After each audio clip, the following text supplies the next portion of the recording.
Ito pa lang sa 2026 proposed national budget, may red flags din. Pag-uusapan namin mamaya. Pero ito, wala. Sisipakin namin yun. Huwag kayong magkalala. Nakita nga namin yung listahan eh. Oo nga. Kahapon, yung grupo ng minority.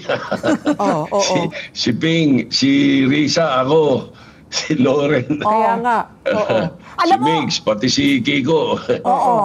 Doon sinisilip namin yung listahan. Sabi na, hindi pwede ito. Ito na naman, uniform ng presyo. 100 million, 100 million, 100 million. Naku, andyan na ulit yung mga tagapantay natin. Hindi pwede yun. Sipakin natin yun. Siguradong kakampihan kami ni Presidente ron.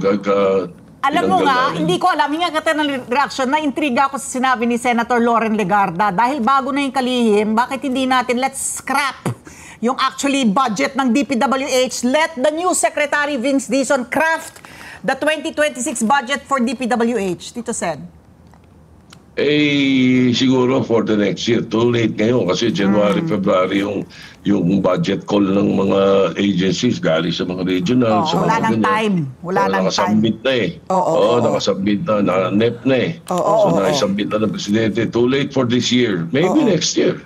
Yung debate sa Tito Sen, yung kasi naging Senate President ka rin naman, yung debate about yung ini-insist kasi ito, hindi. Congress has the power of the purse, which is true. Hindi po ba? Pero ano yung extent that the lawmakers can modify the budget submitted by the executive to the legislative branch of government? Dahil kasi sabi ng Pangulo, hindi na daw niya nakilala eh. Yung 2025 na isinumitin na GAB dito sa Kongreso, pagbalik sa kanya, hindi na niya makilala. And then, nagbanta na itong 2026 budget, hindi daw niya pipirmahan. Kahit pa magkaroon tayo ng re-enacted budget.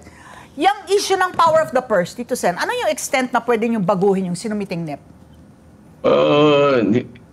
As long as it's not injurious to the budget and to the country. Injurious yung ginawa nilang power of the purse noong 2025 Hindi, hindi. Yung power of the purse, kasabihan lang yun kasi nanggagaling ang ina-approve o nira-ratify ng Congress ang budget.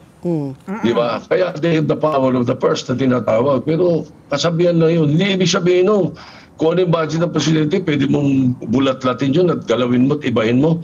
Kukunin mo yung napakalaking budget sa Department of Education, aalisin mo.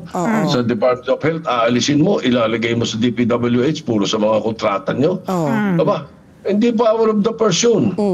Ano na yun? Robbery of the purse. Robbery of the purse, oo. In line with that,